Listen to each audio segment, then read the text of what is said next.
आखिर कैसे हुई राधा की मृत्यु और श्री कृष्ण ने क्यों तोड़ दी अपनी बांसुरी? ऐसा क्या अपराध किया था राधा जी ने कि वो श्री कृष्ण से विवाह नहीं कर पाई? और क्यों राधा जी को पूरा जीवन कृष्ण के बिना गुजारना पड़ा? आज हम इन सभी तथ्यों के बारे में जानने वाले हैं, जिसे सुनकर आप धन्य हो जाओगे। दोस्तों, अगर वीडियो पसंद आए तो शेयर जरूर कर देना, ताकि आप पर राधा रानी की कृपा बनी रहे।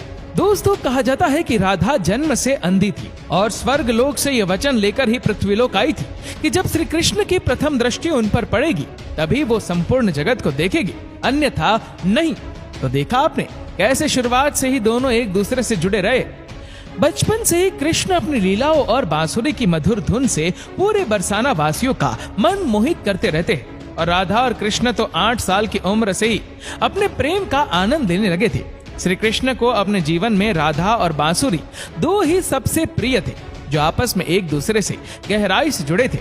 जब भी श्री कृष्ण बांसुरी बजाते, राधा उनके पास दौड़ी चली आती और घंटों बांसुरी की धुन में मग्न रहती, जो उनके प्रेम को और बढ़ाता गया। वो यमुना नदी के तट पर बैठकर घंटों समय व्यतीत करते थे, पर उनका ये सुखद समय कुछ ही वर्षों का था, क्योंकि जैसे कृष्ण के मामा कंस को उनके वृंदावन में होने का पता चला, उसने तुरंत ही कृष्ण को मथुरा में युद्ध का निमंत्रण दे दिया, जिसके लिए कृष्ण को अपनी यशोदा माँ और पूरे गांव के साथ राधा को भी छोड़कर जाना था। कृष्ण और राधा दोनों को पहले से पता था कि कृष्ण वृंदावन वापस कभी नहीं आ पाएंगे और बहुत समय तक एक दूसरे से मिल भी नहीं पाएंगे। तो इसलिए मथुरा जाने से पहले राधा ने कृष्ण से 2 वचन दिए। पहला वचन था कि राधा के हृदय में हमेशा केवल कान्हा का वास रहेगा, और दूसरे वचन के अनुसार मृत्यु से पहले उन्हें कान्हा के दर्शन होंगे। परंतु इन वचनों को देने के बाद श्री कृष्ण को पता था कि राधा उनके विरह में बहुत विलाप करेगी, तो राधा हमेशा खुश रहे। इसके लिए श्री कृष्ण ने भी राधा से वचन दिया कि राधा को कृष्ण की याद में अब एक भी अश्रु नहीं बहाना होगा। ये वचन लेने के बाद श्री कृष्ण मथुरा की ओर बढ़ जाते और राधा वृंदावन में ही रह जाती है, जिसके बाद से राधा का वर्णन बहुत कम ही मिलता है। इसके बाद कृष्ण ने मथुरा जाकर कंस का वध किया और अपने माता पिता देवकी वासुदेव को मुक्त कराया, और फिर उन्होंने मथुरा से आगे बढ़कर प्रजा की रक्षा के लिए द्वारिका नगरी की स्थापना की, जिसके बाद से उन्हें द्वारिकाधीश कहा गया। कृष्ण द्वारिका में रुक्मणी और सत्यभामा से भी विवाह करते हैं। साथ ही इनके अलावा भी कृष्ण की 16,108 रानियां थी, जिनमें से रुक्मणी कृष्ण की सबसे प्रिय पत्नी थी। उन्होंने केवल कृष्ण की छवि को देखकर ही उन्हें अपने मन में बसा लिया था, और कृष्ण से विवाह के लिए वो अपने भाई रुक्मी के विरुद्ध भी चली गई थी। प्रेम पत्र के माध्यम से कृष्ण को बुलाकर और कृष्ण के साथ भाग गई थी। फिर उन्होंने कृष्ण के स्वार्थ द्वारिका नगरी में सुखपूर्वक अपना जीवन व्यतीत किया, और कृष्ण भी अपने दैवीय कार्यों में लीन हो गए।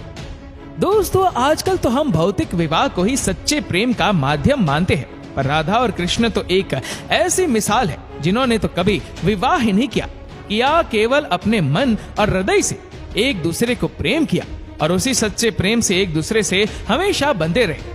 दोस्तों, राधा और कृष्ण के प्रेम की बहुत सी अलग अलग कथाएं हैं, और उनमें से एक प्रचलित कहानी ये है, श्री कृष्ण कभी कभी सोते ही राधे श्री राधे बोल पड़ते थे, जो श्री कृष्ण की रानियों को अच्छा नहीं लगता था। तो एक बार रुक्मणी ने श्री कृष्ण से कहा कि हे प्रभु, प्रेम तो हम सब भी आपसे करते हैं, पर ऐसा राधा जी में क्या है जो आप सोते हुए भी उन्हें याद करते हैं? तो कृष्ण बोले, तुम्हें एक बार राधा से मिलाओ, फिर तुम्हें खुद ही पता चल जाएगा, और उनके लिए कुछ लेते हुए भी जाना।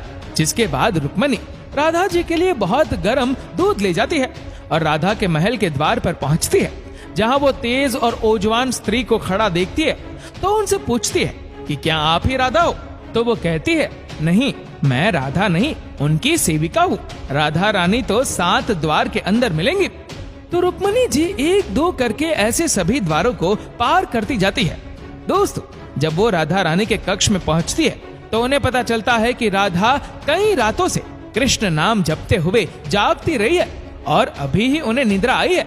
रुक्मणी राधा की सखियों से कृष्ण द्वारा मिलने के लिए कहने के बारे में बताती है, तो उतने में ही राधा उठ जाती है और कहती है कि कृष्ण ने आज मुझसे मिलने के लिए किसी को भेजा है। रुक्मणी आश्चर्यचकित हो जाती है। केवल कृष्ण जी का नाम लेने से राधा जागृत हो गई और उन्हीं के बारे में पूछने लगी। इतना ही नहीं, जब राधा को पता चला कि कृष्ण ने उनके लिए प्रसाद भेजा है, तो वो बिना कुछ सोचे रुक्मणी से वो गर्म दूध लेके पी जाती है, जिसे देखकर रुक्मणी हैरान रह जाती है। फिर वो राधा जी से बातें कर वापस आ जाती है। ये सब हो जाने के बाद जब रात्रि के समय रुक्मणी श्री कृष्ण के पैर दबाती है तो देखती है कि उनके पैरों में छाले पड़े हुए हैं, जिसे देखकर वो हैरान रह जाती है और पूछती है कि प्रभु, आप कहाँ पैदल गए थे जो आपके पैरों में छाले पड़ गए? तो श्री कृष्ण बोले, आपने गलती से राधा जी को गर्म दूध पिलाया था, जो राधा एक ही बार में पी गई थी, जिससे उनके हृदय में छाले पड़ गए हैं और उनके हृदय में हमेशा मेरे चरण कमल विराजमान रहते हैं, जिससे मेरे पैरों में भी छाले पड़ गए। तब फिर रुक्मणी को राधा और कृष्ण के प्रेम की पराकाष्ठा का पता चलता है कि प्रेम शरीर से नहीं आत्मा से होता है, जो हमेशा राधा के हृदय में कृष्ण के चरण कमल के रूप में विराजमान रहता है। एक कथा में आता है कि ब्रह्मा जी ने पृथ्वीलोक आकर वृंदावन में पहले राधा और कृष्ण का विवाह करवाया था, पर इसके बारे में ज्यादा जानकारी नहीं है। राधा भी वृंदावन में कृष्ण की भक्ति के साथ अपना जीवन व्यतीत करने लगती है और कहा जाता है कि यादव पुत्र अभिमन्यु या आयन से उनका विवाह भी हो जाता है। पर अभिमन्यु को महर्षि दधीचि का श्राप था कि अगर वो राधा को छुएगा तो भस्म हो जाएगा। इस प्रकार राधा विवाह के पश्चात भी कृष्ण के प्रेम से स्वतंत्रता पूर्वक जुड़ी रहती है। बहुत वर्षों बाद जब राधा अपना वैवाहिक जीवन बहुत अच्छे से निभा लेती है, वो समस्त जिम्मेदारियों से मुक्त हो जाती है, तो फिर वो कृष्ण के पास द्वारिका आती है। द्वारिका पहुंचने के पश्चात राधा और कृष्ण आपस में मौन रहते हुए मन की अभिव्यक्तियों से घंटों एक दूसरे से बातें करते रहे। कृष्ण के अलावा द्वारिका में राधा को कोई पहचान भी नहीं पाया। फिर राधा कृष्ण के महल में निवास करने लगी और कृष्ण ने भी उन्हें महल में देविका के रूप में नियुक्त किया, जिससे राधा महल में काम करने के साथ साथ समय मिलने पर कृष्ण की भक्ति और उनसे प्रेम पूर्वक बातें कर सकती थी। परंतु कृष्ण तो अब अपने राजपाट व अन्य कार्यों में व्यस्त रहते थे।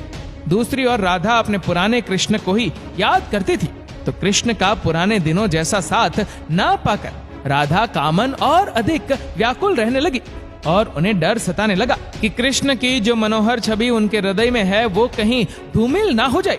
इसी डर से राधा ने चुपचाप तरीके से राजभवन और द्वारिका नगरी भी छोड़ दी।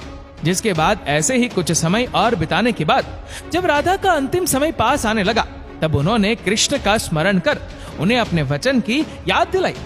राधा के स्मरण करते ही कृष्ण वहां दौड़े दौड़े चले आए, परंतु राधा की अत्यंत दयनीय स्थिति देखकर वे अत्यधिक भावुक हो गए और उन्होंने राधा से अंतिम समय में कुछ मांगने को कहा, जिस पर राधा ने उनके सामने एक ही इच्छा प्रकट की थी कि वो अपने जीवन के अंतिम क्षणों में कृष्ण का वही रूप देखना चाहती है जैसा वो वृंदावन में देखा करती थी।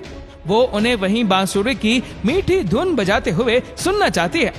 दोस्तों, राधा का बस इतना कहना था कि कृष्ण ने अपनी बांसुरी उठाई और वही मीठी धुन बजाने लगे और बांसुरी बजाते हुए कृष्ण और उनकी धुन सुनती राधा दोनों के ही आंखों से प्रेम के आंसुओं की धारा बह रही थी। इतना ही नहीं, बांसुरी की मीठी धुन सुनते सुनते ही माता राधा ने उनके सामने प्राण त्याग दिए, जिसके बाद उनकी मृत्यु से कृष्ण इतने विचलित हो गए थे कि उन्होंने अपनी प्रिय बांसुरी को वहीं तोड़कर फेंक दिया था। तो ऐसे राधा की मृत्यु के साथ ही कृष्ण ने बांसुरी से भी हमेशा के लिए मुख मोड़ लिया, क्योंकि बांसुरी और राधा का एक अद्भुत रिश्ता था। इसलिए राधा की मृत्यु के पश्चात कृष्ण ने अपने शेष जीवन में बांसुरी तो क्या, किसी अन्य वाद्य यंत्र को भी हाथ भी नहीं लगाया। दोस्तों, राधा और कृष्ण की प्रेम कहानी के लिए कहा भी जाता है, एक प्राण दो देह ई राधा संग स्नेही, जिनके शरीर बस अलग थे और आत्मा एक ही थी। तो दोस्तों, कैसा लगा आपको हमारा आज का ये वीडियो? हमें कमेंट करके जरूर बताएगा। और अगर आपको वीडियो अच्छा लगा हो तो इस वीडियो को लाइक करेगा, शेयर करेगा ज्यादा से ज्यादा लोगों तक, और ऐसे ही और भी स्पिरिचुअल वीडियोस के लिए सब्सक्राइब करें हमारे यूट्यूब चैनल को और फेसबुक पर फॉलो करें हमारे पेज को। धन्यवाद।